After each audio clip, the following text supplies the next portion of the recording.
Assalamualaikum, jumpa lagi lur. Kali ini kita lagi dapat bonusnya keriting. Jadi salah kita sendiri ya, ngechatnya itu ndak pakai sabar-sabaran, jadi langsung beras gitu. Nggak taunya chat yang lama dia ndak tahan. Nah, ini kondisi panel yang keriting sudah kita amplas. Berikutnya setelah diamplas terus dijemur, kondisi panel anget, kita tembak pakai PP primer. Ini jadi yang disemprotin ini dia itu PP primer. Kenapa pakai PP primer? Karena si PP primer ini ketika dia kering, dia itu mampu bikin lapisan yang melindungi permukaan yang di bawahnya. Jadi ketika kita butuh untuk nutup area luka yang bekas keriting tadi dengan epoksi macam yang ini, relatif akan lebih aman ketika dikasih pondasi dengan PP primer dulu. Dengan catatan setelah kita tembak PP primer, kasih jeda seenggaknya ya 8 menitan lah ya, sampai PP primernya kering ideal. Nah setelah itu epoksi kita tembak kering, jadi disaur-saur dulu macam begini dengan kombinasi tinernya dikit aja. Nah karena kita lagi kejar setoran, ini epoksi yang dipakai Siken 680 filler yang dia tidak pakai hardener.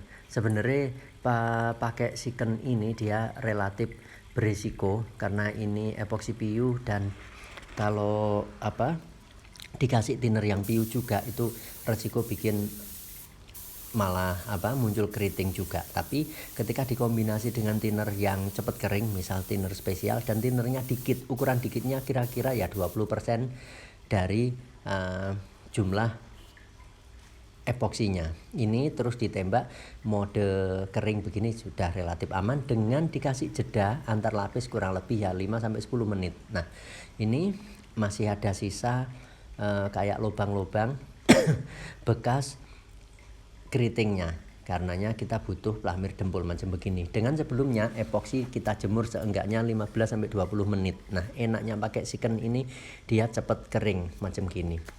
Nah setelah kita kasih plamir dempul ini, nanti tentunya lubang bekas keriting yang tadi kelihatan, nah kayak yang di dempul ini kelihatan dikit-dikit, bakal ketutup sama dempulnya. Nah ini kondisi setelah diamplas dempulnya, tinggal tersisa di area lubang-lubangnya aja, dan kemudian kita butuh untuk tembak epoksi lagi, tetap dengan mode saur kering dulu di lapis pertama dan kedua dengan pakai jeda yang relatif cukup. Ukuran cukupnya gimana? Usahakan epoksi yang kita tembakin selapis ini dia sudah kering sentuh, sudah kelihatan ngedop, kilap tanda basahnya sudah benar-benar hilang. Nah habis gitu bisa ditembak tipis-tipis lagi. Nah ini kenapa kita bikin tembak epoksinya relatif melebar dari pusat luka ya, karena lebih baik mencegah daripada mengobati ya. Jadi daripada kita fokus nembak di area yang keriting, terus nanti ternyata pas waktu ngechat ada muncul keriting lagi pindah tempat, wah ya mutiar mat gak sido mergawe. Kayak kandang sido bayaran. Nah untuk yang berikutnya ini epoksi yang terakhir, kita butuh tembakan yang relatif padat, kita kasih dia sedikit lebih basah dari yang lapisan sebelumnya. Hasilnya macam kayak begini. Berikutnya sebisa mungkin segera jemur kalau memang panel yang kita tembak ini dia bekas ada insiden keriting gitu. Kalau panelnya normal sih ndak usah langsung dijemur, ndak masalah. Atau seenggaknya kita nembaknya di kondisi cuaca yang relatif cukup hangat atau panas. Nah kalau misal kondisi dingin ya mesti jauh lebih hati-hati lagi, epoksinya mesti jauh lebih kering lagi nembaknya. Terpaksa waktu pengerjaan juga akan lebih lambat. Nah untungnya di kasus yang ini kondisi cuaca lagi terik, jadi kemudian panelnya juga kecil, habis tembak langsung jemur gitu. Nah setelah kita epoksi dan jemur, sudah relatif cukup kering, ada jeda sekitar 30-an menit mungkin ya, atau bahkan 40 menit kita sudah bisa amplas epoksinya dan siap untuk ditembak cat. Ngamplasnya pakai grit 600, terus habis gitu kita ulang seluruh panel dengan grit 1000. Tujuannya apa? Biar cat yang lama itu dia tetap ada baret yang tidak terlalu dalam, yang fungsinya untuk bikin cat yang bakal kita tembakin bisa rekat erat gitu. Nah, kemudian untuk acara nembak cat ini kita pakai mode istilahnya gitu, ndak ada basah-basahnya. Jadi mulai dari rasio pemakaian thinner kita kasih dia ndak terlalu banyak, ukuran tidak terlalu banyaknya seberapa. Misal cat ini dia enak ditembakin itu dengan thinner 80% sampai 100%. Nah, di kasus macam begini kita kasih thinnernya kurang lebih di sekitar 60% aja. Habis gitu kasih angin yang relatif agak tinggi presurnya. Terus nembaknya juga pakai jarak yang relatif agak jauh, dikombinasi dengan ndak ada basah-basahnya ya intinya. Macam kayak yang di video ini kita nembak cenderung model kayak di sawur-sawur gitu aja.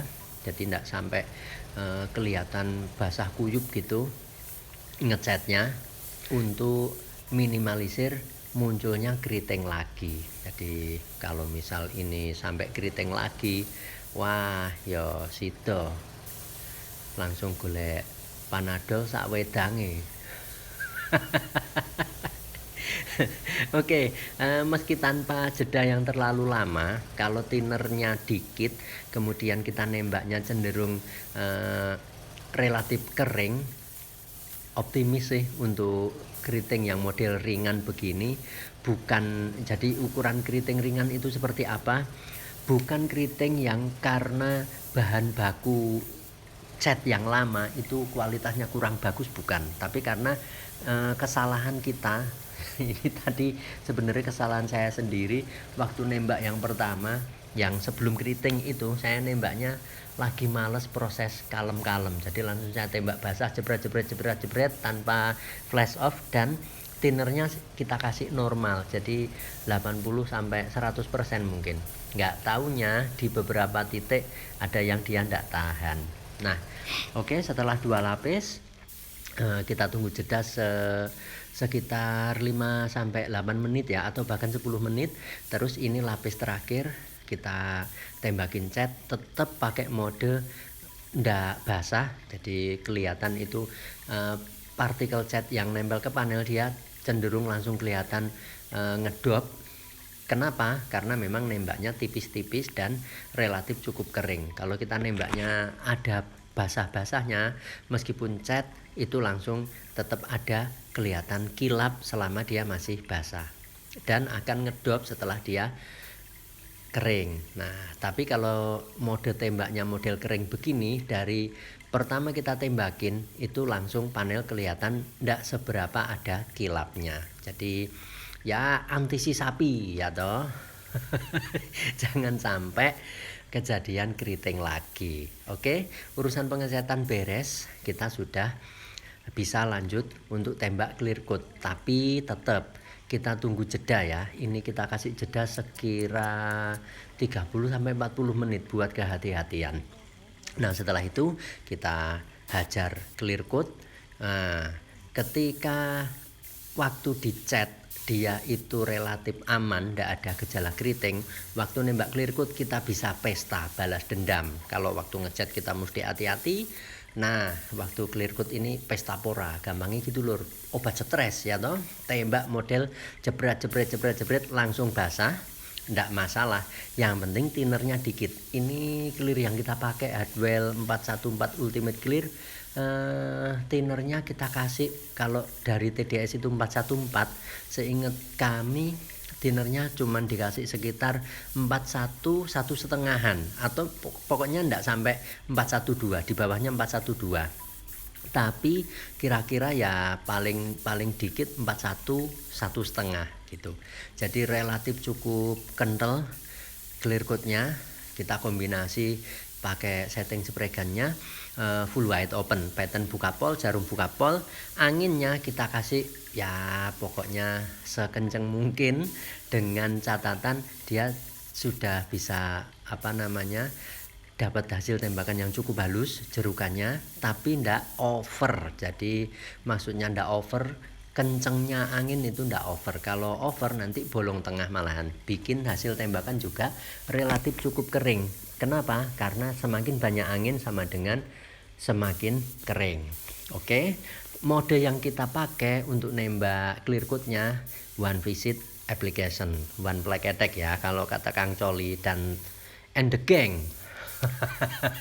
Jadi tidak pakai flash off, dari kita tembakin pojok-pojokan, pinggir-pinggir, terus kita tembak misal mulai titik A sampai ketemu titik Z, habis gitu setelah dari titik Z nggak pakai jeda, langsung satset bras-bras kembali ke titik A dan lanjut tembak clear coat-nya lagi. Ritme kita bikin cepat, habis gitu jarak ya jangan jauh-jauh ya, karena ini clear coat-nya kental. Kalau jaraknya terlalu jauh bikin hasil tembakan nggak bisa kelihatan basah kuyup, karena partikelnya cuma nempel ngambang aja ke panel. Jadi kalau pengen dapat hasil tembakan clear yang relatif kelihatan cukup basah, jaraknya jangan terlalu jauh. Salah satu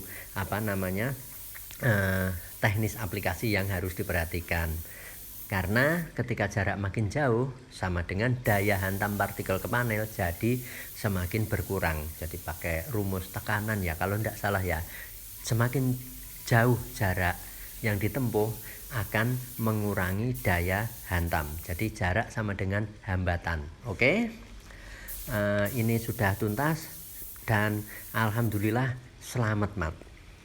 Ini enggak ada lagi gejala keriting. Jadi setelah ditembak dia tetap mulus, enggak ada indikasi tanda-tanda muncul kayak retak-retak, keriting-keriting. Jadi ini proses rebondingnya sukses coy. Untuk panel yang satunya lagi, karena dia memang tidak keriting ya sudah relatif cukup aman.